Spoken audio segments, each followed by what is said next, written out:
Hello dear, so very good morning and this is time to welcome you. कौन कौन है हमारे साथ? हमारे सबसे विश्वस्त साथी सौजात्य सारंगी और जिसान रदान भी, यस. एंड वी हैव माज एंड कमल. आज कम चाहने वाले हैं हमारे. नहीं, अच्छा, बाकी सब वेट कर रहे हैं बाहर. चलिए, अच्छी बात है. रे आदर्श और अच्छा, रे आदर्श ही दो स्थानों पर हैं एंड वी हैव श्रेयान. चलिए, श्रेयान आज चश्मा नहीं लगा कर आए आप, ज़्यादा अच्छे लग रहे हैं. I don't actually have glasses, so मेरे ओके, दैट्स इवन बेटर, है ना. चलो, मार्क्स कैसे आ रहे हैं? अभी तो ये नॉर्गेनिक का आज का टेस्ट जो था, स्पेशली जो एडवांस वाला पैटर्न का टेस्ट था, किसका, PDNF ब्लॉक का, काफ़ी अच्छा टेस्ट है नॉर्गेनिक का. अगर उसमें आपके मार्क्स आ गए हैं तो दैट्स रियली वंडरफुल. नहीं, 2-3 बच्चों के आए हैं जो यहाँ हैं नहीं, लेकिन उनके नंबर आए. यशवंत के का मैंने नहीं देखा. आकर्षक के भी मार्क्स थोड़े आकर्षक थे. मतलब एक मिनट, वो लिस्ट है मेरे पास, कहाँ है वो एक्सेल शीट दिखा रहे थे ना तुम? सर उसमें एक्सक्यूज मी सर. एक्सक्यूज्ड.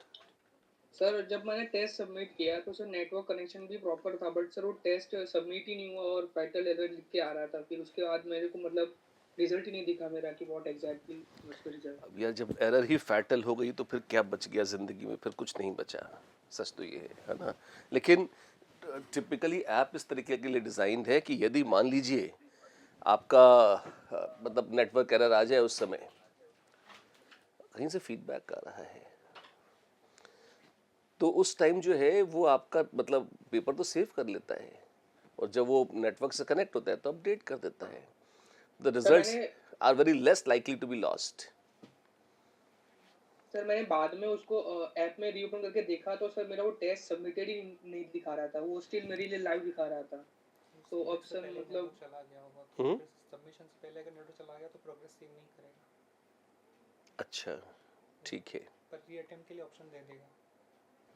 नहीं, पर इसको एक बार इंश्योर करिए, जो टेक टीम है ना, कि अगर मान लीजिए सबमिट कोई बच्चा अटेम्प्ट कर रहा है, उस अटेम्प्ट के दौरान ऑनलाइन से तो पेपर डाउनलोड हो रहा है ना. अब एकदम से उसका नेटवर्क गायब हो गया, हो सकता है डिवाइस ऑफ हो गई, कुछ भी हो गया, है ना.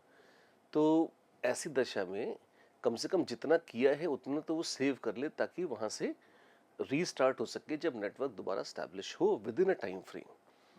ये भी नहीं कि अगर एक ऑफिशियल टेस्ट चल रहा है तो वो 2-3 दिन बाद दे रहा है तो उसको कंटिन्यू कर दे, लेकिन may be span of 30 minutes, 5 minutes, 10 minutes, या शायद इसका वो एंटी नकल प्रूफिंग भी कुछ होगा ना, कि हम पहले तो हमने सिस्टम ऑफ कर दिया, फिर हम गए, फिर हमने क्वेश्चन देख लिए, फिर आके कर दिए. पर एक ड्यूरेशन आप दे दीजिए उसमें जो भी डिस्कशन में आती है ना, और उस तब उसको अलाउ कर दीजिए, है ना.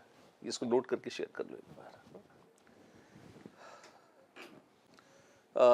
आदर्श, अभी तो आपको पेपर सबसे इजी होगा कि आप दोबारा ही देते हैं, है ना. और Yes, कोई sir. बहुत मुश्किल काम नहीं है, नौकरी का खड़ाखट वाले हैं, है ना. तो let's have that in that way, है ना. एंड सर डिस्कशन का पार्ट रहूं कि sir I should skip for now. मेरे ख्याल से दोबारा दे दीजिए, एक ज़्यादा पार्ट अच्छा दे. है. हाँ हाँ हाँ, ठीक है. ठीक है. और या वैसे एक मज़ेदार थॉट और भी है, अभी तक कितने परसेंट मार्क्स आ रहे हैं आदर्श आपके? मतलब सर प्रीवियस टेस्ट में.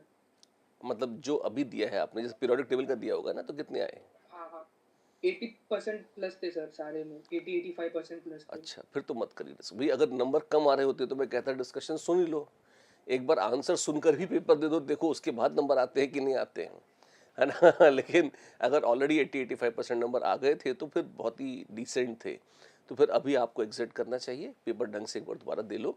और वैसे भी हमारे पास कल की उधारी बाकी है अभी. कौन सी? जेई मेन वाले पैटर्न की. तो पहले हम हाँ उसको सर, डिस्कस हाँ. करेंगे ही. तब तक आप अगर दे सको तो देख कर आ जाओ, फिर तब इसको कर लेंगे अपन. ठीक है सर, ठीक है. राइट, चलिए. तो सबसे पहले JEE Main pattern test. Main pattern हाँ, JMPT. या पहले एडवांस डिस्कस करना चाहते हो? जल्दी बोलो, अभी अभी करके चुके हो. Sir mains. ठीक है, जेई मेन. सर मेंस में डाउट है तो रह लूंगा सर अभी फॉर नाउ. रह जाइए, आपकी इच्छा ठीक है है। सर। ठीक। वैसे भी हमारे चाहने वाले घट रहे हैं, क्योंकि रोज सुबह सुबह टेस्ट देना सबके वश का है नहीं, ऑल्दो होना चाहिए। क्यों? क्योंकि अब एग्जाम करीब भी आ रहा है, अब तो दिवाली भी हो गई यार, अब क्या बच गया है ना।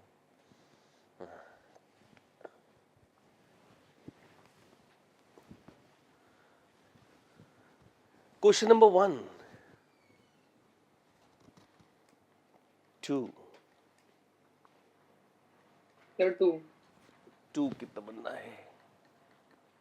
The incorrect statement amongst the following is, okay, VOSO4 is a reducing agent. VOSO4 में वेनेडियम है +4 ऑक्सीडेशन स्टेट में। +4 में vanadium is never very glamorous. +3 में कर लो, नहीं तो +5 में कर लो। +4 एक त्रिशंकु वाली स्टेट है उसकी। वहां से वो नीचे +3 में भी आ सकता है और ऊपर +5 में भी जा सकता है। तो क्या VOSO4 एक रिड्यूसिंग एजेंट है? हाँ, हो सकता है, कोई पाप नहीं है इसमें। वो ऑक्सीडाइजिंग एजेंट है, वो भी हो सकता है। क्यों? क्योंकि वो घट के +3 में भी जा सकता है। Second, Cr2O3 is an amphoteric oxide. ये तो बहुत क्लासिकल है, बिल्कुल है, हाँ हम जानते हैं।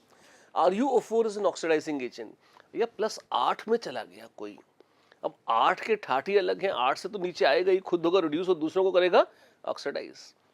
इसमें भी एक बात बता दूं आपको, डी ब्लॉक में कुछ कुछ anti inert pair effect type रहता है, इसका ऑफिशियल नाम नहीं है ये, लेकिन जैसे पी ब्लॉक में डाउन द ग्रुप चलने पर हायर ऑक्सीडेशन स्टेट की स्टेबिलिटी घट जाती है, डी ब्लॉक में उल्टा होता है, नीचे जाने पर हायर ऑक्सीडेशन स्टेट की स्टेबिलिटी बढ़ जाती है। आयरन +8 में कभी नहीं जाता, वो इतना अनस्टेबल है, वो +6 में रह जाता है। रुथेनियम +8 में चला जाता है और RuO4 बनाता है और एक अच्छा ऑक्सीडाइजिंग एजेंट होता है। उसके नीचे ऑस्मियम OSO4 भी बनता है, और वो मतलब ऐसा नहीं कि वो रिड्यूसिंग एजेंट हो जाता है, ऐसा कुछ है तो वो भी एक ऑक्सीडाइजिंग एजेंट, बट वो उतना शक्तिशाली ऑक्सीडाइजिंग एजेंट नहीं है जितना रुथेनियम है, because osmium in +8 is slightly more stable than ruthenium in +8। इस तरह से तो ये तो ठीक है, तो ABC तो ठीक है और हमें चुनना था गलत। तो आइए देखें D, red colour of ruby is due to presence of cobalt 3+। नहीं, कोबाल्ट जो है वो अक्सर ब्लूइश कलर देता है। रूबी अगर मुझे गलत याद नहीं है तो ये क्रोमियम के आयंस के कारण होता है जो इसका कलर Yes, sir. आता है। तो एलिमिनेशन से भी कर सकते थे इसको ऑफ कोर्स, है ना। और अगर एलिमिनेशन से न करना चाहें तो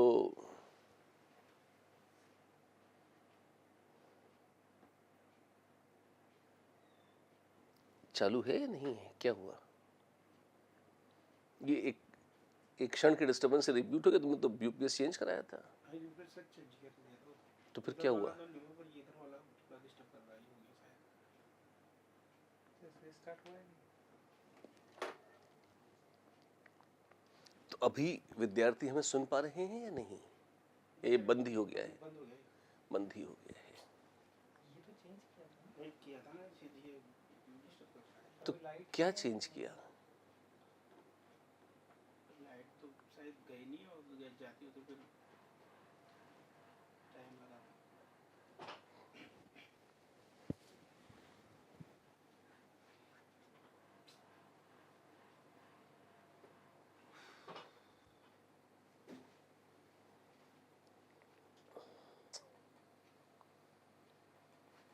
seven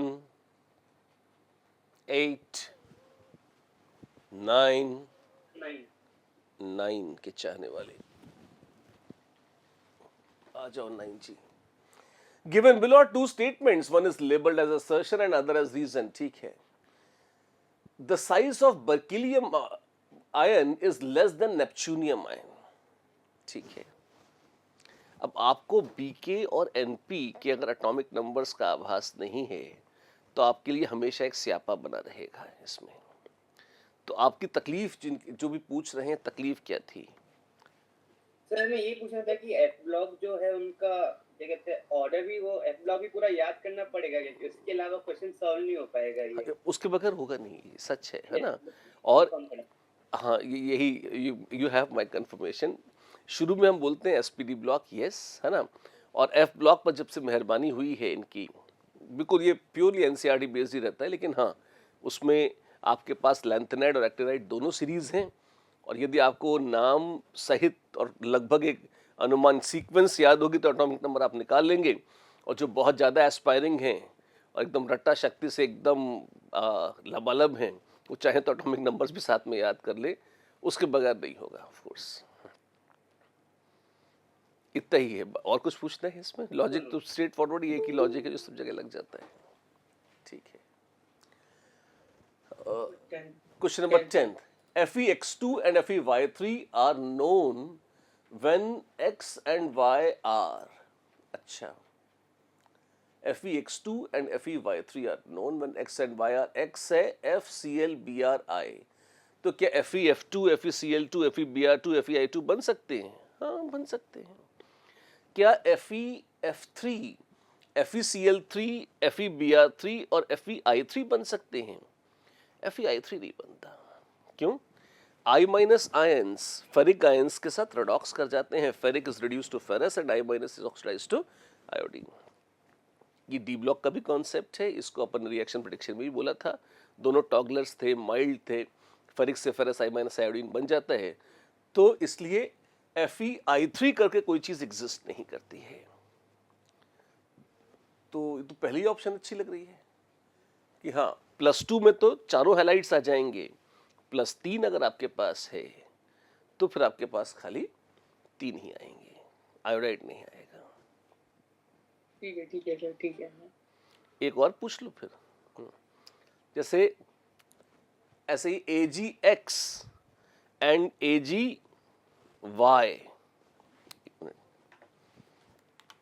AgX and AgY2 are probably possible, और उसमें अगर यही ऑप्शंस रिपीट हो जाएं कि अगर आपके पास एक था AgX और एक है AgY, मान लीजिए, ठीक, तो X can be FClBrI, Y can be FCl, मैं तो कहता हूँ ज्यादा परम्यूटेशन कॉम्बिनेशन क्यों देने हैं, हाँ आप इसी में से चारों में से ABCD ऑप्शन मान लीजिए, ABCD, और चुन लीजिए क्या क्या सही है, क्या क्या बन सकता है। तो AgF, AgCl, AgBr, AgI, क्या क्या इसमें संभव है?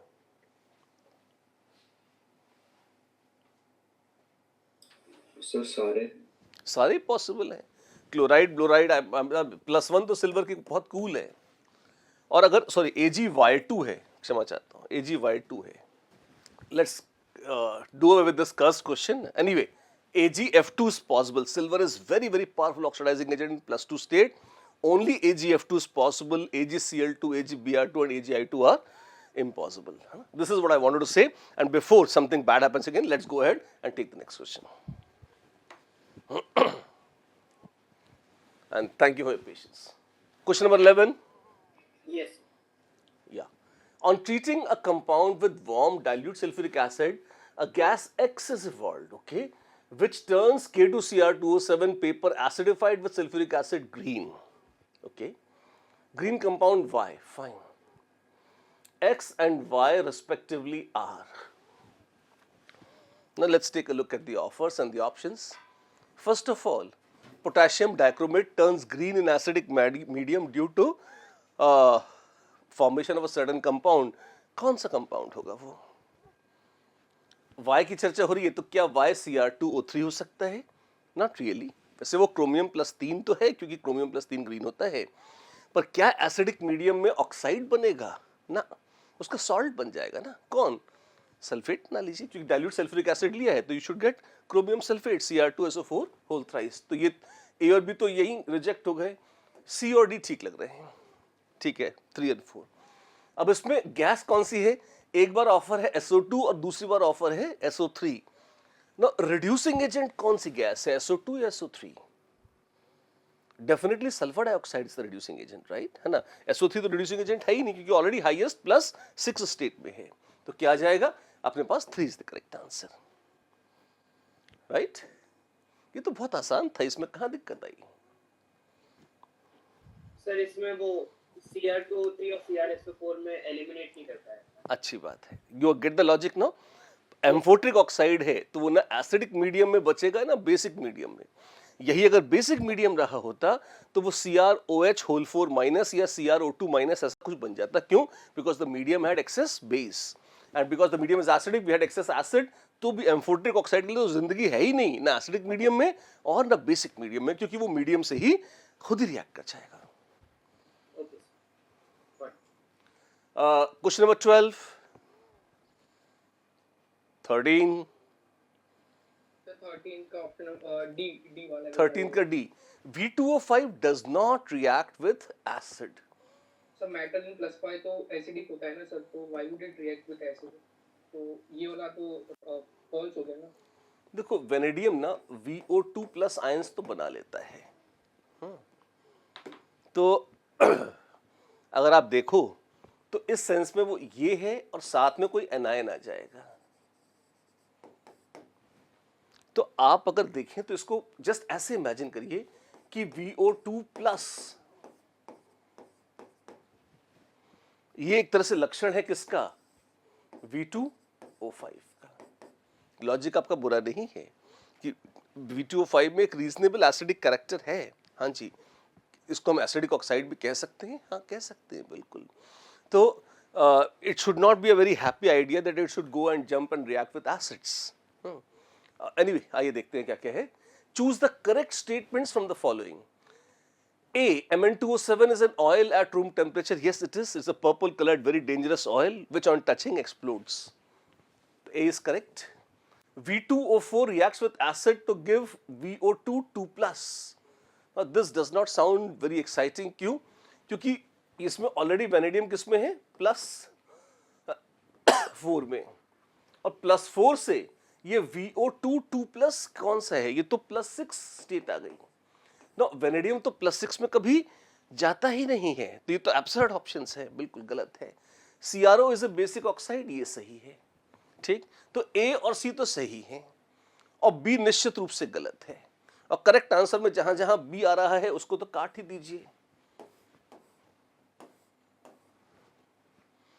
तो हारे को हरिनाम, आप देख सकते हैं एक बहुत B सबसे ऑब्वियस गलत था, क्योंकि वेनेडियम +6 में कभी नहीं जाएगा। तो आपके पास बाय एलिमिनेशन ऑप्शन ही बचती है कौन सी? 2। तो एज सच अगर आपके पास डी के विषय में विशेष सूचना नहीं भी है या कंफ्यूजन भी है, तो भी आप इसको हैंडल कर सकते हैं। कैसे? और वैसे अब जो फैक्ट आप मैं बता रहा हूं आपको उसको सुन लीजिए। आप इसको अगर इस तरह से इमेजिन करें, वैसे प्लीज डोंट नोट ये एग्जिस्ट नहीं करता, पर ऐसा नहीं कि एक कटायन है VO2+ और एक एनायन है ऑक्साइड है, नॉट रियली। उसका स्ट्रक्चर ऐसा होगा,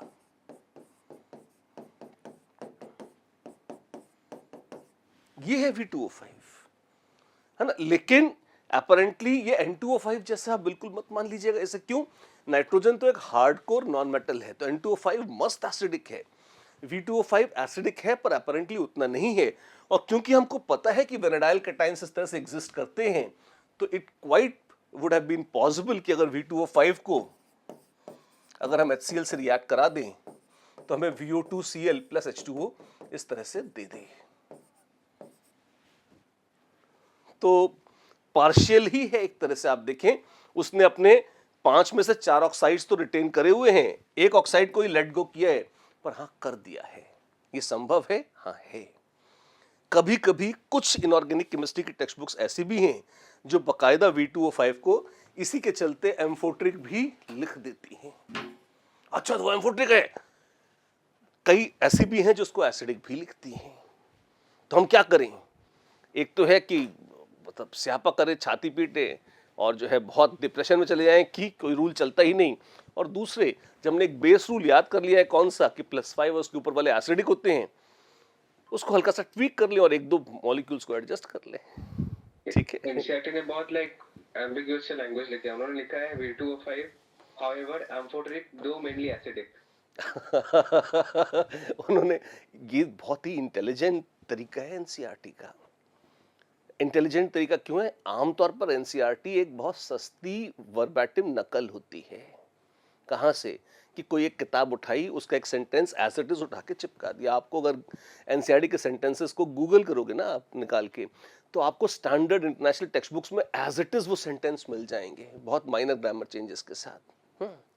तो मतलब उन्होंने कम से कम इतनी मेहनत करी, मैं तो इसको अच्छा इसलिए मानता हूँ कि इतनी मेहनत तो करी कि दो अलग अलग किताबें पढ़कर उसका कॉन्फ्लिक्टिंग व्यू एक साथ रख दिया, भले ही वो आदत से मजबूर हैं, कंफ्यूजन तो क्रिएट ही करते हैं, है ना। और ये है भी थोड़ा सा विचित्र, प्रीडोमिनेंटली एसिडिक है, यस, लेकिन क्या वो एक आध इस तरह की बदतमीजियां कर जाता है कि अगर कोई कहे कि देखो बेस एसिडिक है तो बेस से तो रिएक्ट करेगा ही, क्या यहां पर उसने एसिड से रिएक्शन किया? ये एक रिएक्शन इस तरह का जिसमें वो VO2Cl या VO2 होल्ड ट्वाइस SO4 बना सकता था, अब एक तो मिल गया आपको, इसके चलते कोई कह सकता है कि ये एम्फोटेरिक है, हाँ, तो हम मना नहीं कर पाएंगे। एक बात बोलो, एक बात है नहीं, बातें ही दो हैं, उसको एसिडिक में भी हाँ करी जा सकती है और एम्फोटेरिक में भी हाँ करी जा सकती है, और जो लिखा है वो भले ही एम्बिग्यूअस हो, पर ये एम्बिग्यूटी एनसीईआरटी की नहीं है। I love bashing them, but this time they are not wrong. It is predominantly acidic, while it shows a teeny tiny bit of amphoteric nature as well because of this reaction. Okay, sir. ठीक sir है, एक mains का PYQ था sir, वहाँ पे acidic oxide choose करने थे, तो सर वो लोग ने V2O5 को स्किप कर दिया था वहाँ पे, तो तुम एक काम करो, इसे एम्फोट्रिक ही मान लो जेई मेन के ठीक है। लिए, with respect to JEE Main मान लो कि एम्फोट्रिक है, ठीक है।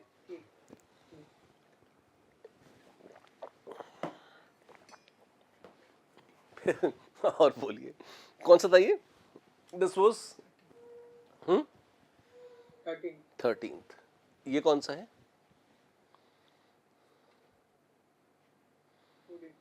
14th, 15th, 16th, 17th, 18th, 19th, and 19 कोई 19th चाहता है?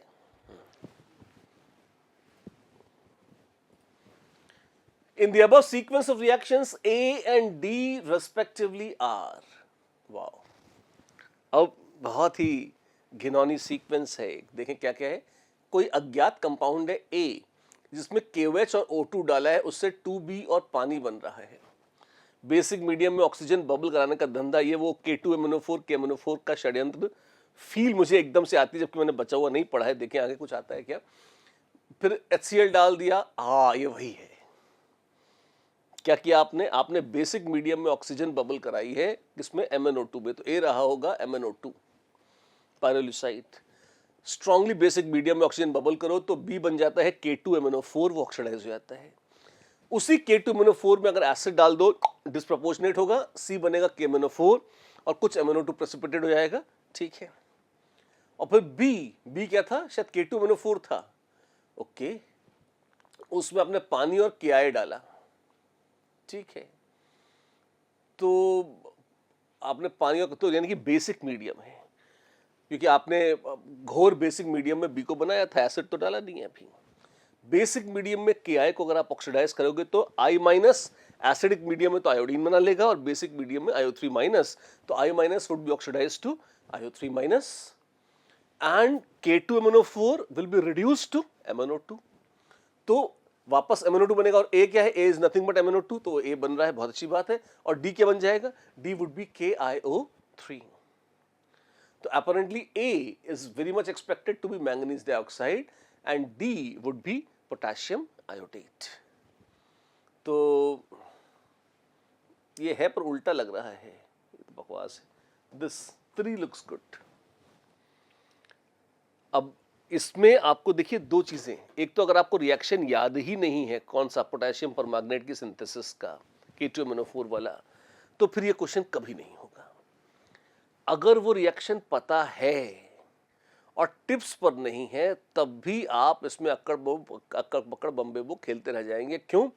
क्योंकि इस तरह के जो वर्ड प्रॉब्लम्स हैं ये शुरू ही तब होते हैं जब आपको सारे रिएक्शन याद हों। लेकिन learning the reactions is a necessary but not a sufficient condition.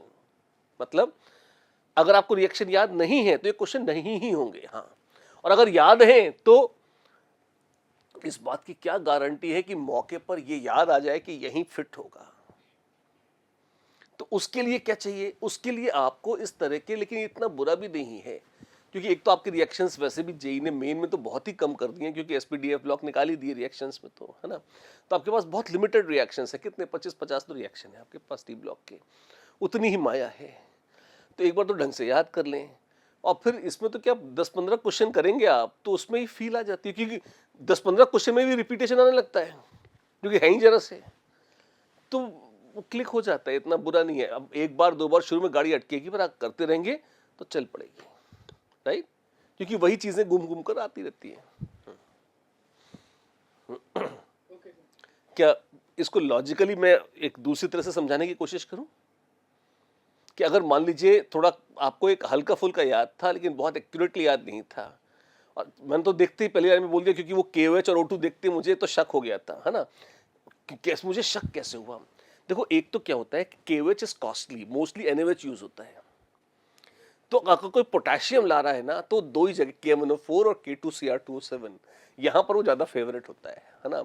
जब इनको बनाना होता है तभी अक्सर लोग पोटेशियम को निमंत्रण भेजते हैं, अदरवाइज लगभग 10 गुना महंगा पोटेशियम हाइड्रोक्साइड को यूज़ करना चाहता नहीं है इनऑर्गेनिक में। ऑर्गेनिक वाले तो एल्कोहलिक KOH पे बहुत बारी बारी जाते हैं, और उसलिए भी क्योंकि NaOH इतना अच्छे से नहीं घुलता, इतना KOH घुल जाता है इसलिए।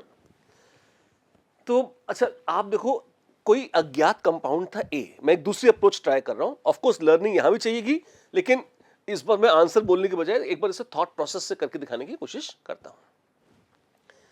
आपके पास A है, आई डोंट नो क्या है, पर यह मुझे पता है कि आपने उसमें बेसिक मीडियम में ऑक्सीजन डाली और उससे कुछ B बना दिया। अच्छा, ऑक्सीजन कैसी एजेंट है? ऑक्सीडाइजिंग एजेंट है या रिड्यूसिंग एजेंट है? ऑक्सीडेशन शब्द ही उससे बना है, तो वो तो निश्चित रूप से क्या होगी, वो तो निश्चित रूप से ऑक्सीडाइजिंग एजेंट ही होगी, राइट। तो A ऑक्सीडाइज होकर बना या तो पानी या B, तो मोस्टली A के ऑक्सीडेशन के बाद B बना है, और थर्ड रिएक्शन में वही B KI के साथ रिएक्ट करके फिर से A बना रहा है। तो KI कैसा है?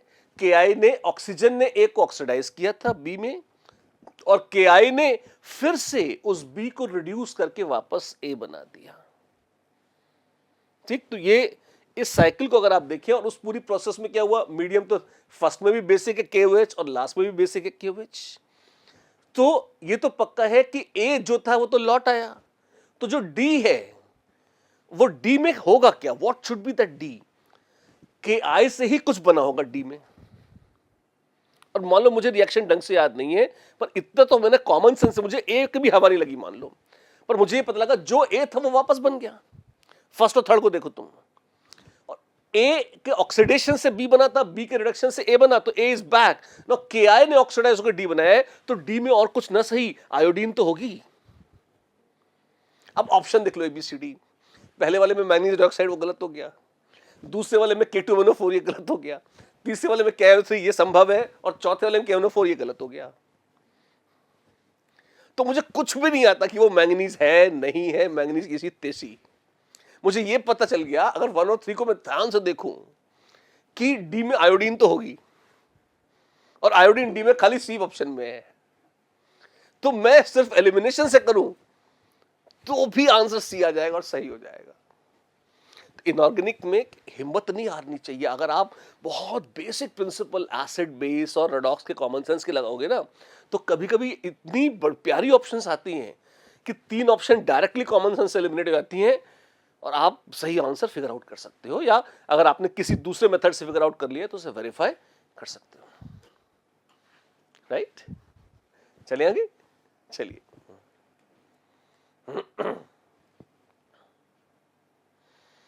कौन सा था ये? क्वेश्चन नंबर 20, 21, 22, 23,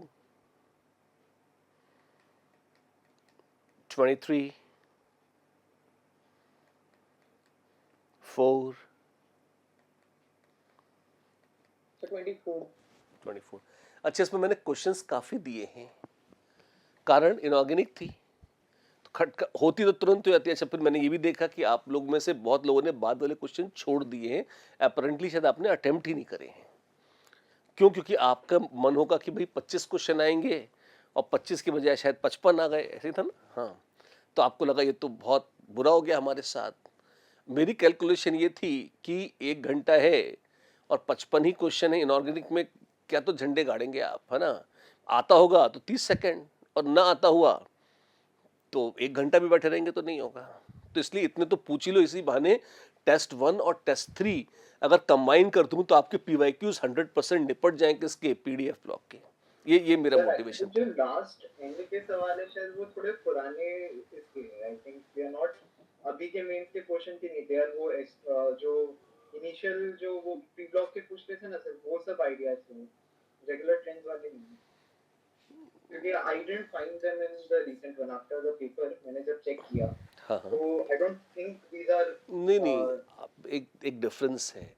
आपने वो गाइडें ली होंगी, कौन सी, वो अरिहंत, तेशा, जो भी है, पूरे पेपर सॉल्व किए सर। अच्छी बात है ना। और हमने भी ये ओरिजिनल पेपर्स 2021 या 20 कब से 19 से 2019 से 2024-25 तक के हैं ये। तो ये उस ड्यूरेशन का है। तो 19 से 21 पी ब्लॉक हुआ करता था ना सर, पूरा हुआ करता था। After that it got cut off. तो मुझे लग रहा है वैसे भी कुछ सवाल आ गए, तो इनिशियली कल के पेपर में किया नहीं था। देखो, देख लेने में कोई हर्ज नहीं है, है ना। और एनीवे हम तो मेंस प्लस एडवांस के हिसाब से पढ़ ही रहे हैं, तो मेरी तो इच्छा थी कि हम पूरे कर लें। जिनको छोड़ने वो छोड़ दें, वो तो आपका कॉल है बिल्कुल। आपके पास सामग्री तो रहे, कम से कम जो करना चाहें वो तो कर सकते हैं। 24th चाह रहे थे आप शायद? Yes sir. हाँ, गिवन बिलो आर 2 स्टेटमेंट्स। अच्छा, iron 3 catalyst acidified K2Cr2O7 and neutral KMNO4 have the ability to oxidize I- to iodine independently. हाँ, फेरिक बहुत माइल्ड ऑक्सीडाइजिंग एजेंट है, वो भी I- आयोडीन कर देता है। तो अगर उसकी बजाय आप KMNO4 या K2Cr2O7 को बुला लाएंगे, जो कि बहुत मतलब प्रसिद्ध ऑक्सीडाइजिंग एजेंट हैं, तो कोई भी मीडियम रखें, क्या उनमें इतनी ताकत है कि वो I- आयोडीन बना देंगे? हाँ, ताकत तो है, ऑफ कोर्स, बिल्कुल है। फिर statement 2, manganate ion is paramagnetic. हाँ, तो है, क्यों? मैंगनीज D6 ऑक्सीडेशन स्टेट में है, या यो सॉरी D6 नहीं, क्षमा चाहता हूँ, +6 ऑक्सीडेशन स्टेट में है, तो D1 कॉन्फ़िगरेशन है, एक अनपेयर्ड इलेक्ट्रॉन है, और क्योंकि एक अनपेयर्ड इलेक्ट्रॉन है इस वजह से पैरामैग्नेटिक तो वो होगा। And involves p pi bonding. P pi bonding check कर लो एक बार। पी-पाई डी-पाई तो अक्सर होती है, एक पी तो जाएगा ऑक्सीजन का, तो क्या मैंगनीज के पास पी ऑर्बिटल्स हैं? सर फॉल्स स्टेटमेंट ही है सर, ट्रू एंड फॉल्स मांगा है दोनों। अच्छा, ठीक है, फॉल्स ही है। हाँ, ये बोथ 1 and 2 आर ट्रू। नहीं, 2 तो अच्छा नहीं लग रहा मुझे। फिर क्या है? Both statement 1 and 2 are false. Okay, statement 1 is true but 2 is false। अच्छा, ठीक है। वेल 2 तो मेरे को गंदा ही लग रहा है, क्योंकि उसमें तो पी-पाई डी-पाई बॉन्डिंग होती है, तो 2 is surely false, तो 1 तो नहीं है। अब 2 is false में मेरे पास 1 और 3 आ जाते हैं। एक छोटा सा मुझे डाउट और आता है, फेरिक के साथ I- आयोडीन बना देगी, एसिडिफाइड K2Cr2O7 के साथ बना देगी, ये तो सच है। न्यूट्रल केमिनो, अगर बेसिक होता तो I- से IO3- बनता। न्यूट्रल KMNO4 वैसे सच तो ये है कि न्यूट्रल KMNO4 मैंने मिलाकर देखा है कि में लैब में I- आयोडीन बन तो जाती है, बाकायदा उसका वायलेट कलरेशन दिख जाता है। तो अच्छा, IO3- कैसा है? IO3- तो कलरलेस होता है, तो अगर I- से IO3- बनता डायरेक्ट, तो फिर अपने को कलरलेस ही दिखाई पड़ता। तो इसमें तो मेरा आंसर सी आ रहा, थर्ड आ रहा था। सी एनसीईआरटी सर, एनसीईआरटी ने लिख दिया है कि न्यूट्रल एंड फेंटली अल्कलीन में IO3- बनना है, तो अब तो हाथ बंद ही करना चाहिए। मैं अगली क्लास में ना तुम्हें, all the God bless NCERT, है ना, भगवान ने बुद्धि दे, पर मैं तुम्हें KMNO4 और KI मिला के क्लास में दिखा दूंगा, है ना। KMNO4 सॉलिड बॉटल से डिस्टिल्ड वाटर, मतलब सूखा KMNO4 डिस्टिल्ड वाटर में मिलाकर, जिसमें बहुत शांतिपूर्वक KI का सोल्यूशन, KMNO4 का न्यूट्रल सोल्यूशन बन जाएगा, और KI मिक्सर, तो प्रत्यक्षम किम प्रमाणम, वो तो जो सच है उसमें क्या कुछ प्रूव करना है, वो तो दिख ही रहा है आंखों से, है ना। तो I- टिपिकली क्या होता है, जब I- ऑक्सीडाइज होता है आयोडीन में, तो शुरू में ब्राउनिश या येलोइश कलर आता है। क्यों? क्योंकि आयोडीन जो बनती है वो पानी में डिसॉल्व नहीं होती, तो वो I- के साथ I3- कॉम्प्लेक्स बना देती है। तो जब भी वो येलोइश या ब्राउनिश कलरेशन आता है, इसका मतलब यही है कि आयोडीन बन गई है, उसने बाद में I3- बना लिया, वो बात की बात है। इसी में जैसे जैसे और ऑक्सीडेशन होता जाएगा वैसे वैसे वो जो येलोइश या ब्राउनिश कलर है वो फेड होता जाएगा और आपको वो डार्क वायलेट या ब्लैकिश आयोडीन के कारण दिखता जाएगा। करके भी दिखा दूंगा मैं, लेकिन अब ठीक है, अब क्या कहा जाए फिर उसमें। तो अगले ने मान लिया होगा कि I3- बना लेते हैं, which is usually formed only when the medium is reasonably basic. बढ़े आगे। सर तो क्या करना है यहाँ पे, जो उन्होंने कहा वही जेई मेन में कोई लॉजिक नहीं चलता है, जो है जो उन्होंने बोल दिया, और अगर एनसीईआरटी में लिख दिया है तो उसमें सही गलत का कोई डिबेट वो करते ही नहीं। ठीक है ना, तो मतलब वो तो हैं जैसे हैं। एक बार जेई मेन से थोड़ा सा पुराना किस्सा है, 2000 शायद 13, 14 या 15 में से कोई एक पेपर था जिसमें केमिस्ट्री के 30 सवाल पूछे थे, 30 में से 10 गलत थे। There were 10 questions which were wrong out of 30 after spending full 1 year in preparing those 30 questions. और उन्होंने शायद 5 एक्नॉलेज करे थे कि हाँ गलती हो गई है, और 5 तो माने ही नहीं थे, क्योंकि गदर मच जाता है 30 में से 10 गलत दे दिया आपने तो और ये तो एनसीईआरटी में लिखा हुआ है, तो जिसको वो बाइबल के तौर पर प्रमोट ही करते हैं, तो सेल्फ फीडबैक से ही खुश हो जाएंगे वो। पर हाँ, ये एक्सपेरिमेंट मैं आपको दिखाऊंगा अवश्य। चलिए, खैर, in which of the following pairs both the ions do not produce color in their aqueous solutions? अच्छा, एक और बात बताऊं, एनसीईआरटी में एक और मजेदार घपला है। वो एक फोटो छापते हैं मैंगनीज आयन के पिंक होने की, बकायदा कलर्ड फोटो छाप रखी है मैंगनीज आयन के पिंक होने की, पर एक्चुअली अगर आप मैंगनीज आयंस को प्रोड्यूस करेंगे तो वो कभी पिंक नहीं होते। मैंने बकायदा बाजार से मैंगनीज सल्फेट खरीदा सिर्फ इस काम के लिए कि उसका सोल्यूशन किस कलर का है।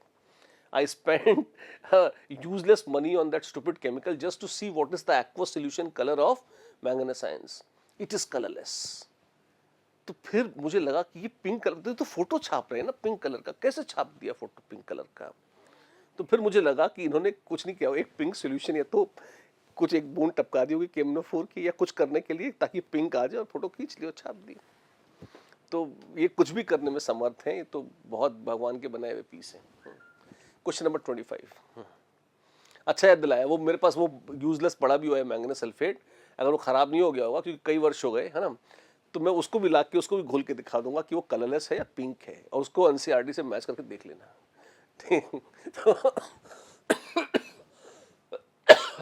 शिव शिव। क्वेश्चन नंबर 2, ये कौन सा था? 25, 26, 27, 28. 28. Which of the following compounds show color due to DD transition? Okay. Copper sulfate, .5H2O, K2Cr2O7, K2CrO4, KMnO4. देखो, चार्ज ट्रांसफर स्पेक्ट्रम अगर आपको याद हो कि अगर अपने पास मेटल्स बहुत हाई ऑक्सीडेशन स्टेट में आ जाते हैं, जैसे +5, +6 या +7, V2O5 ऑरेंजिश होता है, the famous V2O5, we talked about it some time before, है ना। पोटेशियम डाइक्रोमेट ऑरेंज होता है, क्रोमेट येलो होता है, परमैंगनेट पर्पल होता है।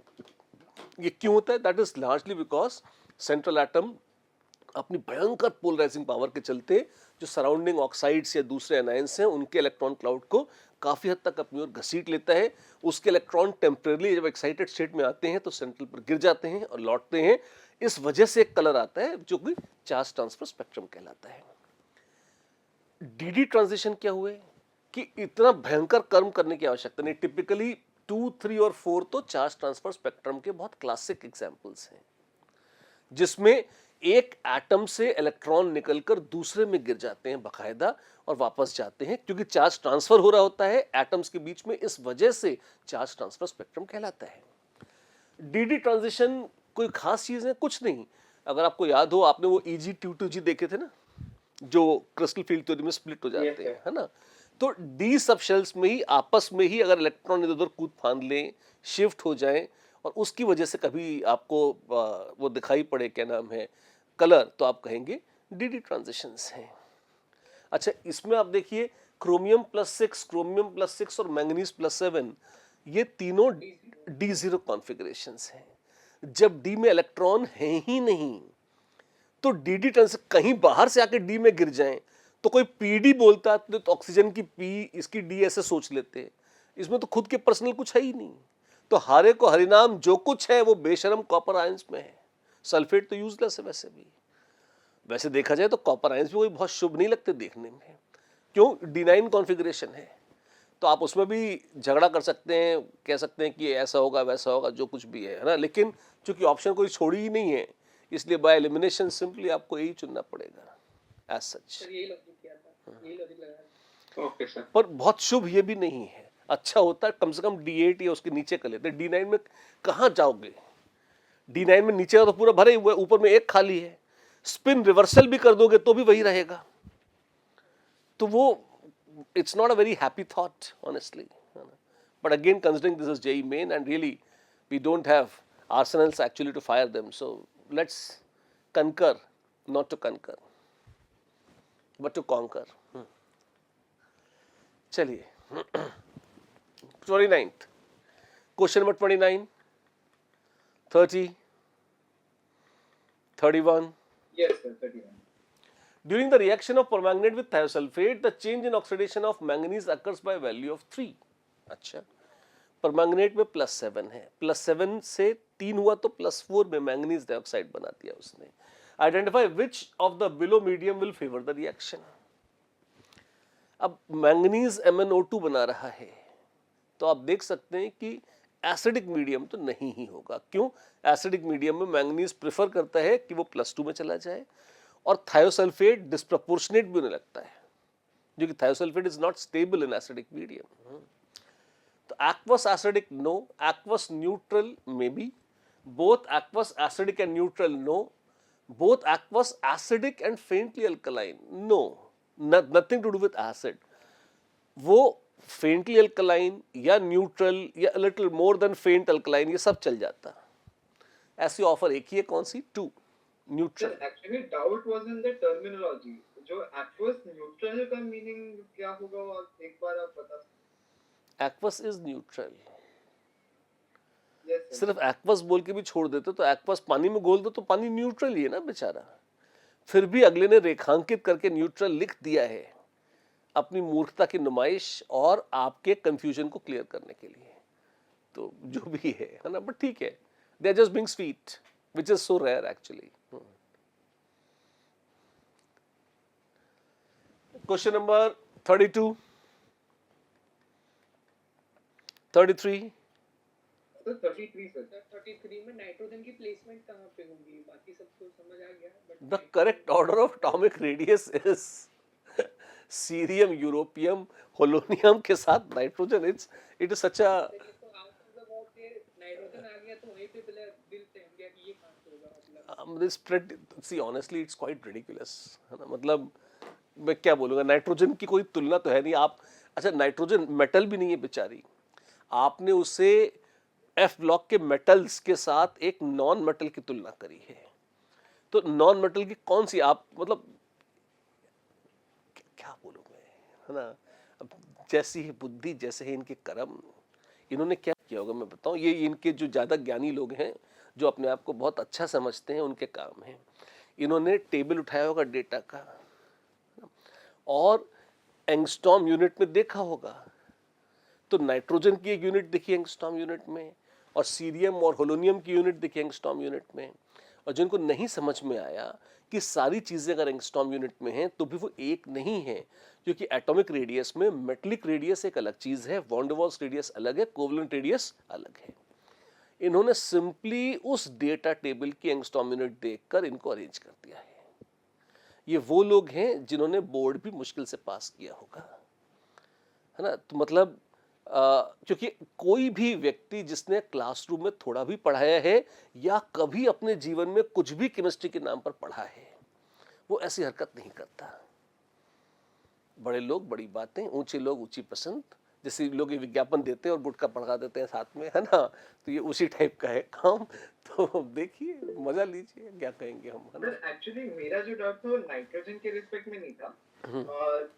स्टार्टिंग से एंड तक एक्चुअली रेडियस घटनी चाहिए ना सर, तो वैसे इसमें था। आप बाकी एलिमेंट्स एक बार अरेंज कर लेंगे तो वो थोड़ा एक बार, हाँ नहीं, वैसे तो देखो, अच्छा मैं तुम्हें एक किस्सा मतलब सुना देता हूँ, एक टाइम पास किस्सा ही है ना। जब मैंने पहले साल पढ़ाना शुरू किया था, तो मैंने ये पीरियोडिक टेबल पढ़ाया, फिर मैं ऐसे रैंडम दे गया था एटॉमिक रेडियस, है ना, और उसमें मतलब एक यूरेनियम डाल दिया मैंने और एक आर्गन डाल दी। नया नया पढ़ाना शुरू किया था, समझ कम थी, अकल भी कम थी, है ना। तो और मैंने मान लिया कि यूरेनियम तो लाइक 92 तो बहुत बड़ा है, आर्गन में तो क्या आएगा, है ना। अच्छा, इंट्यूटिवली शायद बहुत बुरा भी नहीं था, पर चक्कर ये कि जो डेटा अवेलेबल है उसमें तो आर्गन की वॉन डेर वाल्स रेडियस थी और वो तो बहुत बड़ी दिखती है। तो लोगों ने देखा, बच्चों ने कहा देखो सर ये तो डेटा लिखा हुआ है ना, यूरेनियम तो छोटा है आर्गन से। तो मुझे लगा हाँ यार ये तो बहुत भयंकर। ठीक है, बाद में आपने विचार किया तो लगा कि दोनों कंपैरेबल नहीं है। पर अगेन वो दोष किसका है, वो तो हमारे, तो हम देने नहीं चाहिए ऐसा comparison, it was a foolish comparison, है ना, मतलब इलॉजिकल एंड डम। पर खैर जो भी था। ना बाकी इसमें अक्रॉस द डी ब्लॉक बहुत यूनिफॉर्मली रेडियस डिंग डिंग डिंग डिंग डिंग डिंग डिंग डिंग कम होती चली जाती है। यहाँ पर शायद नाइट्रोजन सबसे छोटी बताई हुई है, तो बड़ी कृपा है प्रभु की, बीच में आती तो कबाड़ा ही हो जाता, नो डाउट, है ना। पर still it's a very dangerous comparison, it's like playing with fire. ये अच्छा कंपैरिजन नहीं है। सर, पर आइडियली सीरियम का रेडियस सबसे ज्यादा होना चाहिए ना, it is at the very beginning of F block, but यहाँ पे वो मैच नहीं कर रहा। यहाँ पे यूरोप नहीं, सीरियम के बाद फिर यूरोपियम आ गया। अच्छा, वो थोड़ा सा डिच तो वैसे तो हम देखते हैं कि उनकी इलेक्ट्रॉनिक कॉन्फ़िगरेशंस में आता है कि वो D1 F1 और वो जो उसमें आता है उस तरीके से, बट ये है पाप का ही काम। मतलब ये कहना कि सीरियम ज्यादा है, सॉरी कम है यूरोपियम से, आई am not very happy with the idea. NCERT में हो सकता है कोई ऐसा डेटा दिया हो, सर है ना। एनसीईआरटी में एटॉमिक रेडाई शायद नहीं दिया है, वो लोग ने ये दिया था, आयनिक बाकी रेडाई का चार्ट दिया है। बाकी हमेशा क्या होता है एफ ब्लॉक में, इवन अगर आप 3-4 स्टैंडर्ड टेक्स्ट बुक्स भी देखोगे ना, जैसे आप ह्यूई देखो, शेवर एंड एटकिंस देख लो या जेडीली देख लो, आपको पूरे चार्ट में इलेक्ट्रॉनिक कॉन्फ़िगरेशन भी कुछ एलिमेंट्स की अलग अलग दिख जाएंगी अलग अलग टेक्स्ट बुक्स में। रीज़न, और इन सबके प्रॉपर रेफरेंसेस हैं जिसमें वो बताते हैं कि हाँ हम सही हैं, उनको ठीक लगता है।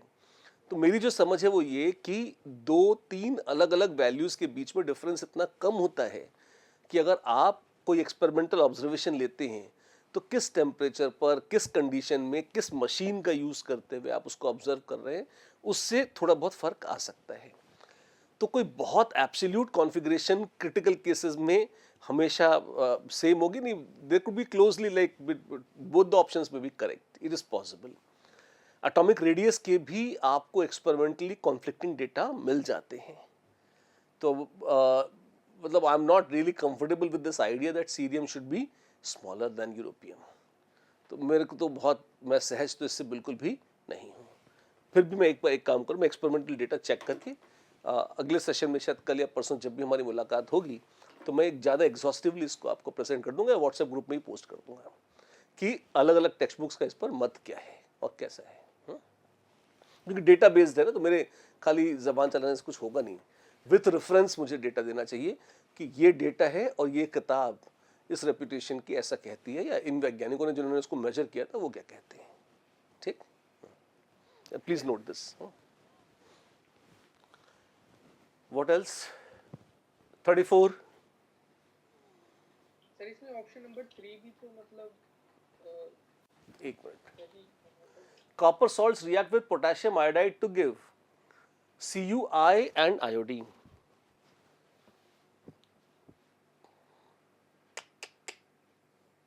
One or three? one is basically sir One is same as 3. In fact, 3 is a better version of 1. better formation, yes sir। मतलब मेरा भी doubt था। मर्क्यूरी साइंस को Hg2I2 लिखते थे।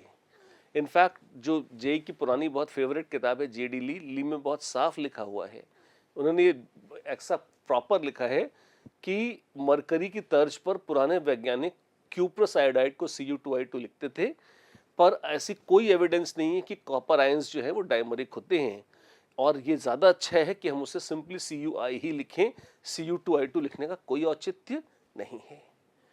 तो ये तो विथ रेफरेंस मैं आपको बोल रहा हूँ, ली में बहुत क्लियरली इसको स्टेट किया हुआ है, और जहाँ तक मुझे पुराना बड़ा याद है, लेफ्ट साइड का ऊपर का पेज था जहाँ पर ये पैराग्राफ लिखा भी हुआ था, मैंने तब शुरू में मार्क भी किया पढ़ रहा था। तो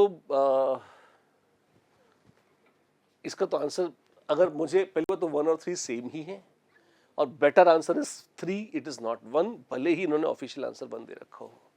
सर अब एनसीईआरटी में जो दिया है, they are literally using the word of NCERT as law, तो we can't do anything. Literally ये रिएक्शन देके Cu2I2 दिया है। नहीं, एनसीईआरटी में आप Cu2I2 को कई बार लोग लिख जाते हैं, और मैं इसका बहुत बुरा नहीं मानता। आप Cu2I2 को आप, it is not good, it is like although कि NaCl को आप Na2Cl2 लिखो तो it's foolish, but it is not wrong, चलो लिख लो, है ना। But then the moment you say CuI is wrong, now I have a problem. आपको ये ऑप्शन देनी नहीं चाहिए थी, आप Cu2I2 लिखते हैं, मार्क कर देते, खुश होते हैं, है ना। पर CuI लिखकर ये कहना, it is not Hg2I2 or and Hgi, no, it is Cu2I2 which is better known as CuI, not worse. So the answer to this should be 3, not 1. A sir अगर and डायमरिक होता तो भी हम एक बार के नहीं, अगर डायमरिक होता तो फिर हम काट, जैसे Hg2I2 में 2 काट के आप Hgi नहीं कर सकते, वो गलत हो जाएगा। लेकिन CuI को आप Cu2I2 लिख रहे हो, it is dumb, it's a little stupid, but it is not wrong. It's okay, चलेगा, है ना। But then saying that CuI is wrong, that is wrong. ये तो इसमें मुझे कुछ चेक भी नहीं करना है, ये तो स्टैंडर्ड रेफरेंसेस हैं बिल्कुल, और any good textbooks mention this very clearly.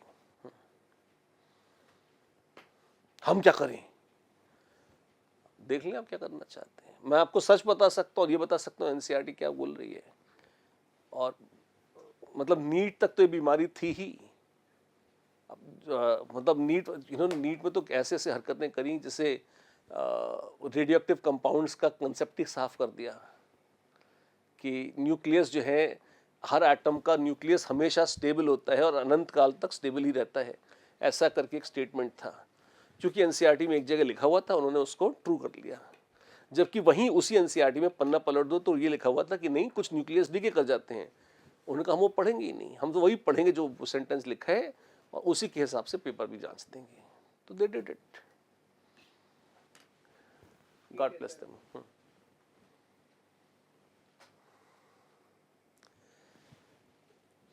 तुमने कभी दुष्यंत कुमार को पढ़ा है? नहीं पढ़ता, हिंदी कहाँ पढ़ी होगी तुमने ढंग से, है ना। एक शेर सुना देता हूँ दुष्यंत कुमार का, बहुत मजेदार है। रोशन हुए चिराग तो आंखें नहीं रहीं, रोशन हुए चिराग तो आंखें नहीं रहीं, अंधों को रोशनी का गुमा और भी खराब। तुमको समझ में भी नहीं आया लगता है ना। पर अगर अंधों को, देखो साउथ इंडियन लोग समझ गए, लेकिन ये नॉर्थ इंडियन वाले नहीं समझ पाए, इतने खतरनाक है ये तो, है ना। तो अंधों को रोशनी का गुमा और भी खराब, मतलब अगर if a blind man gets a notion that he is able to see, that is much worse, because then he'll create a disaster. He's hallucinating something which is not possible for him. So the same goes for NCERT. Anyways, कहाँ थे हम? NT rather. 35, 36, and by contrast, J advanced is more humble. They were not in past, but now they have become. 30, 36, 37, 38. 37, देखिए. Which of the following statements are not correct? A. Electron gain enthalpy of fluorine is more negative than Cl. This is false. So A is the answer. A. So option 3 is out. Ionization enthalpy decreases in a group of periodic table. Usually it decreases, but that is true for S block, that is partially true for P block, and that is not true for D block. So is it a incorrect statement? Yes, this is not a correct statement. आप generalise करके बोले सब में down the group घट रही है, तो ये गलत है, फॉल्स है। तो ए एंड बी दोनों ऑफर्स में आ गए। अच्छा, सी, electronegativity of an atom depends upon atoms bonded to it.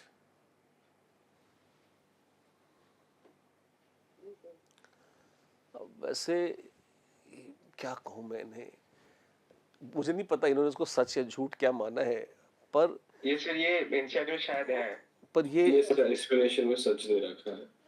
हाँ, पर ये सच नहीं है। There is a concept of group electronegativity, किसे कार्बन है। इंडक्टिव इफेक्ट कैसे एक्सप्लेन होता है? ऐसे ही तो होता है कि कार्बन इंडिपेंडेंटली उसकी कुछ इलेक्ट्रॉन विड्रॉइंग कैपेसिटी है, बट अगर वो मान लीजिए फ्लोरीन से जुड़ जाता है तो fluorine induces delta plus charge on carbon. As any atom acquires delta plus charge या positive charge, its electronegativity sharply increases, and as it acquires slightly negative charge, its electronegativity sharply decreases. तो हल्का सा भी plus या minus आता है तो electronegativity पागलों की तरह बदल जाती है। और ये प्लस और माइनस हल्का सा कब आता है? तब जब ये एटम दूसरे एटम से जुड़ता है। तो एक अगर ये इसकी वजह ऐसे लिखते हैं कि पॉलिंग्स इलेक्ट्रोनेगेटिविटी चेंजेस, ये इट डिपेंड्स ऑन किसके साथ अटैच्ड है, that is false.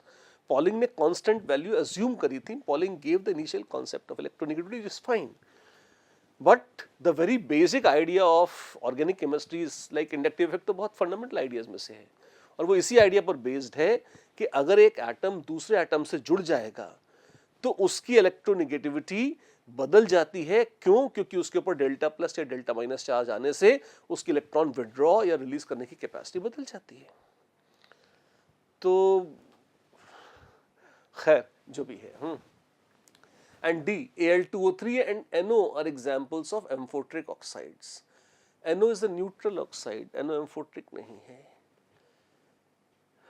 Shiv Shiv, तो सच तो ये है। हाँ बोलो। डाउट था सर, यहाँ पे जो स्टेटमेंट थी जो जिस फॉर्म में वो स्टेटेड है सर, वो तो सही है ना? मतलब जिस फॉर्म में वो लिखा गया है तो इसमें ज्यादा अच्छा एक्यूरेट स्टेटमेंट होता, Pauling's electronegativity of an atom depends on atoms bonded to it. अगर ऐसा लिखा होता तो वो फिर गलत बात थी, है ना? या एक minute, is it a correct statement? C तो करेक्ट ही लग रहा है मेरे को। इन्होंने गलत दिया हो तो मैं नहीं जानता, but C is a correct statement. Electronegativity will depend upon कि वो किससे जुड़ा है, क्योंकि वो बदलती रहेगी, है ना? तो ए, बी और डी ये गलत ऑप्शंस हैं, ए, बी एंड डी। और नॉट करेक्ट चुनने थे तो करेक्ट ऑप्शन वैसे तो इन्होंने दे भी रखा है, एक ऑफर 4 आना चाहिए था। इन्होंने उत्तर दे रखा है ऑफिशियली 2 में ए, सी और डी है, तो घपला बी और सी दोनों में किया है इन्होंने। बी में ionisation enthalpy decreases in a group of periodic table, ये तो एनसीईआरटी में ही देख लो गलत है। मतलब ये स्टेटमेंट एनसीईआरटी में हो सकता है कहीं दे गए हो गलती से जब वो पी ब्लॉक पढ़ा रहे हो, पर आपने सिर्फ पी ब्लॉक या एस ब्लॉक में तो नहीं लिखा, आपने तो पूरे इवन पी ब्लॉक में भी ग्रुप 13 में, ग्रुप 14 में अगर आप जाओगे वो डब्ल्यू शेप ग्राफ आता है किसका, आयनाइजेशन एनर्जी का। तो मतलब गैलियम की ज्यादा, फिर गैलियम की और थैलियम की बढ़ जाती है, टिन से लेड की ज्यादा हो जाती है। तो ये कहना या तो यूजुअली शब्द लिखते या एस ब्लॉक लिखते, तो बी तो आउटराइट एक फॉल्स स्टेटमेंट ही है। तो मतलब with all due respect, I don't see any respect in this. मतलब इसमें मैं क्या कहूं तुमसे, यहाँ तो एक तो जिससे कुछ विवादास्पद केसेस में तो कहता हूं, मान लो मैं कह दूं एनसीईआरटी रेड भी लो, यहाँ तो एनसीईआरटी में ही इसका उल्टा दे रखा है। तो एनसीईआरटी को ग्रामर सहित और सेंटेंस सहित, अच्छा फिर प्रश्न बनाने वाले ने एनसीईआरटी का कौन सा सेंटेंस देखा और कौन सा नहीं देखा,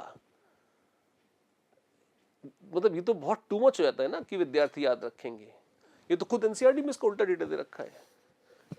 तो सर यहाँ पे मतलब बी और सी में सर मतलब खराब तो दोनों है, बट सर वो कम खराब और ज्यादा खराब की तर्ज पे अगर हम देखना चाहें तो सर सी तो रीजनेबली बी की तुलना में ठीक चल रहा है। मतलब सर हाँ, मतलब बी तो आउटराइट गलत है। बी तो मतलब down the group ionisation enthalpy decreases, ये 18 में से पूरे डी ब्लॉक में सच नहीं है। डी ब्लॉक मतलब ग्रुप 3 में सच है, पर ग्रुप 4 से लेकर 12 तक गलत है ये। फिर 13-14 में भी गलत है। तो आधे से ज्यादा तो पीरियड में के ग्रुप्स में 18 में से 9 से ज्यादा तो ऐसे हैं जिनमें गलती है। तो बी को तो आप कहीं भी सही नहीं ठहरा सकते, तो फॉल्स स्टेटमेंट है, तो आंसर में दिखना ही चाहिए, जिसको उन्होंने उड़ा दिया है। सी तो चलो फिर भी एक बार कह दो कि मान लो मैंने मान लिया कि पॉलिंग की आत्मा मुझ में घुस गई थी, इलेक्ट्रोनेगेटिव कांस्टेंट मान ली मैंने, जो भी है ना, तो I can negotiate on C but definitely not on B. And even NCERT can not deny this because this is their own data, वो खुद भी लिखते हैं ये सब। हाँ, जिस पन्ने से ये ऑप्शन ली होगी उस पन्ने पर ये नहीं लिखा होगा, ये हो सकता है। तो मतलब मैं इसमें कोई लॉजिक नहीं लगा सकता, it is beyond logic. Let's go ahead, no point wasting time. इसका सही आंसर वैसे मेरे हिसाब से तो 4 होना चाहिए।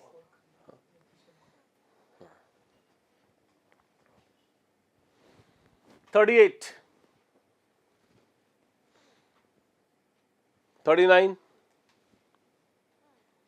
40, 41,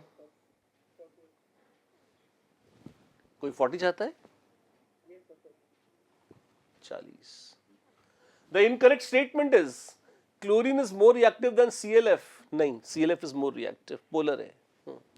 F2 is more reactive than ClF. F2 is more reactive than anything on earth. Nobody beats chlorine. On hydrolysis, ClF forms HOCl and HF. Yes, it can. Actually, अगर ClF को तुम पानी में डाल दोगे तो वैसे तो वो पानी को ऑक्सीडाइज करके ऑक्सीजन निकाल देती है, ओजोन तक बना देती है, भीषण गैस है वो।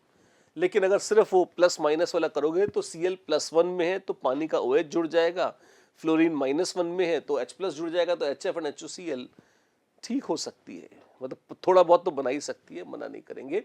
And 4, fluorine is a stronger oxidising agent than chlorine aqua solution. Yes, in anything fluorine is stronger any given day. तो 4 तो बिल्कुल सही है, 3 भी ठीक ही है, चल जाएगी। और ए और बी में इनकरेक्ट पूछा है, chlorine is more, A 1 is false and 2 is correct. तो 2, 3, 4 करेक्ट है, तो वो आंसर नहीं है, 1 इज करेक्ट, दैट्स ओके। इसमें Cl2 और ClF में से कैसे आपने कंपैरिजन करके बता सकते? अच्छा प्रश्न है कि मैंने कंपेयर कैसे किया। इन जनरल ना, आप एक बहुत पर्सनल और सस्ती ट्रिक है ये, है ना, कहीं लिखी भी नहीं मिलेगी आपको, और इसका कोई बहुत साइंटिफिक बेसिस भी है, मैं ऐसा क्लेम नहीं कर रहा, फील ही है खाली, कि आपके पास है फ्लोरीन, क्लोरीन, ब्रोमीन और आयोडीन। ठीक, अब जब इंटर हैलोजन कंपाउंड बनते हैं ना, जैसे आपने बनाया FCl, BrCl और IBr, लगभग इनको एवरेज मान लें बेशर्मी से, किसका? इनका, है ना। तो जैसे IBr is a stronger oxidizing agent than iodine but poorer than bromine। ठीक है, और ये सही भी है, BrCl is stronger than bromine but poorer than chlorine, and FCl is stronger than chlorine but poorer than fluorine।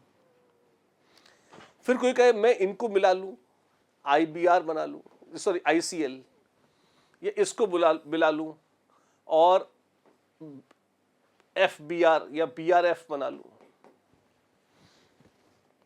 BRF unstable होता है, लेकिन मान लो अगर बना लेता हूं तो कोई बात नहीं, I और Cl का एवरेज Br के इस लेवल पर आएगा, तो ICl would be close to bromine but more reactive than bromine। Why? Because ICl is polar and bromine is non-polar, so ICl will be slightly above bromine। That way BRF will be slightly above chlorine। I repeat, there is no scientific basis for this, ये जुगाड़ है, क्योंकि इतना सारा कचरा data कौन याद रखता, और ऐसे ही बैठ जाता है। हाँ, मतलब out of 50 properties 48 properties will fit. ठीक, अब कोई कहता है कि IBr के अलावा मेरे पास IBr3 भी है, उसको इधर डाल लो। IBr3 is more bromine like than iodine like, तो IBr के ऊपर आएगी तो IBr3 will be slightly better off than IBr। This is so cheap actually, मुझे माफ कर दो ऐसी बातें बोलने के लिए, है ना। और मैं फिर कहता हूँ, न ये किसी किताब में लिखा है, ना मैं जो आप बोल रहा हूँ इसका कोई साइंटिफिक बेसिस है। तो मैं कैसे बोल रहा हूँ, मैंने इनकी सारी प्रॉपर्टीज चार्ट पे बैठ के लिखी और कोशिश करी कि कहीं तुक्का फिट हो रहा है क्या, और वो इसमें फिट हो गया। चूंकि फिट हो गया, I repeat, not every property fits इन। कि अब जैसे आपने कहा मैं IF7 लेकर आऊंगा, तो IF7 तो 8, ये इस स्केल में 8 पीसेस करो तो 7 हिस्सा फ्लोरीन, 1 हिस्सा आयोडीन, ऐसा। तो ये IF7 तो लगभग यहां आना चाहिए इधर। पर सच तो ये कि IF7 is not more reactive than chlorine, it is less than chlorine. तो ये अगर आपके पास ना IF5 या XY5, XY7 टाइप के हैं तो उसमें लॉ ऑफ एवरेजेस इतना अच्छे से काम नहीं करता, पर XY और XY3 में कर जाता है ठीक ठाक। तो वैसे देख लेंगे ना तो आप बहुत कुछ यूजलेस रेक्टिफिकेशन से बच जाएंगे, क्योंकि उस बच्चे उसे रटते तो वैसे भी नहीं है, वो इतना कम्बरसम और क्लमजी है कि it is not worth mugging anyways. तो ऐसे आपको अगर ये फील आ जाए तो ठीक, राइट। चलो 41, 42, 43, 44, 45, 44. Chlorine on reaction with hot concentrated, शर्म करो, ये तो रटा हुआ क्वेश्चन है। हैलोजेंस कोल्ड में X माइनस और XO माइनस बनाते हैं, और हॉट में X माइनस और XO3 माइनस बनाते हैं। ये फंडामेंटल रिएक्शंस में से था जो आपको याद होना चाहिए। पर जो लोग ये मानते हैं कि पी ब्लॉक के रिएक्शंस हैं ही नहीं सिलेबस में, या ये पुराने हैं, वो छोड़ सकते हैं, राइट। ऐसे कर लो यार, क्या बुरा है, छोटा सा ही तो है। 45 एनकाउंटर करते थे वो सब रट के जा रहे थे, बाकी क्या टाइम अभी ड्रॉपर हूं तो अभी हाँ ठीक है, मतलब मैं I am not saying it's a bad thing, I am just saying कि if you want to do it from advance point of view also there is no harm. The only my only submission is this. 45, 46, 47, 48, 9, 50, 50. 50. Oxide that gives H2O2 most readily on treatment with water is ये Na2O2, sodium peroxide. Sodium peroxide और barium peroxide तो peroxide है, 1 and 3 तो peroxide है ही नहीं।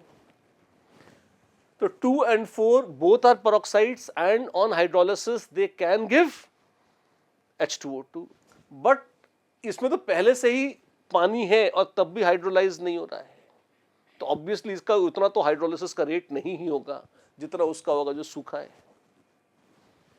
ठीक है। इसलिए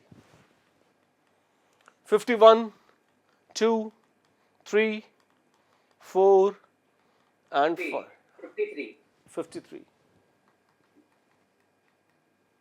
Reaction of an inorganic sulfite X with dilute sulfuric acid generates compound Y. Okay. अब सल्फाइट X है, अगर आप उसको सल्फ्यूरिक एसिड से ट्रीट करेंगे तो होगा क्या, एक तो SO3 2 minus with H2SO4 will liberate sulfur dioxide.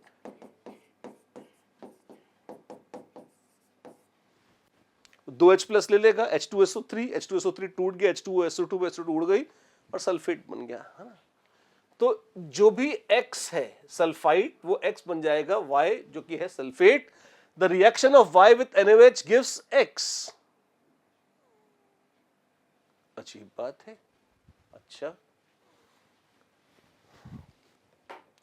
further the reaction of X with Y and water affords compound Z. Y and Z respectively are. वैसे जब भी ना ABCD ऑप्शन दिए इनमें दिमाग बहुत कम लगता है, तो डायरेक्ट सब्स्टिट्यूट करके ही देख लो बजाय थाउजेंड्स ऑफ इमेजिनरी ऑप्शंस देखने के। X में H2SO4 से Y मिल रहा है, अच्छा, अच्छा x की बात नहीं हो रही, y एंड z रिस्पेक्टिवली यार। क्या तो थायोसल्फेट ले लो। अच्छा फिर क्या है, reaction of y with NaOH gives x and y with x। ठीक है, तुक्के मार के देखते हैं क्या क्या हो सकता है इसमें। अच्छा क्वेश्चन है, शरारत ये करिए कि x बताया नहीं है and they have left this to your imagination. क्या कोई कंपाउंड ऐसा है जो कि एसिड के साथ क्या बोला है, Y सल्फर या SO2 या SO3 या SO2, ये तो आउट हो गया। क्यों? H2SO4 और SO3 अगर ऐसा है तो ये दे देता है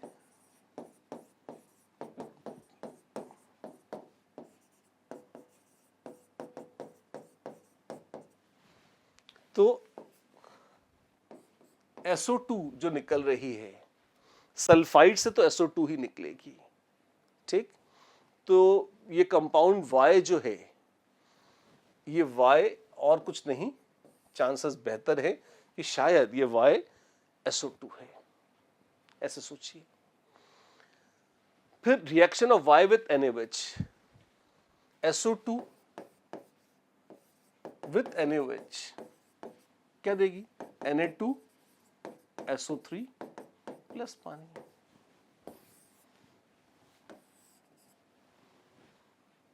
गिव्स X। तो अच्छा, तो X और कुछ नहीं, X Na2SO3 है।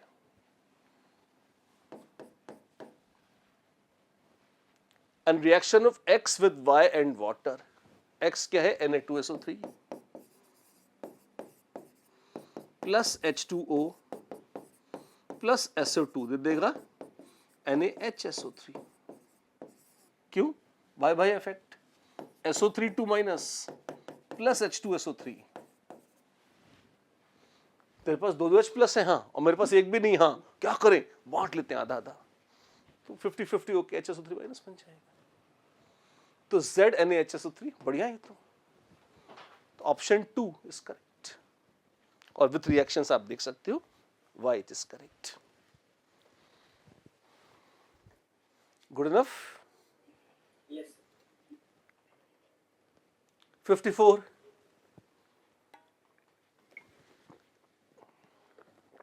Yes, sir. 55. The interhalogen compound formed bromine with excess fluorine is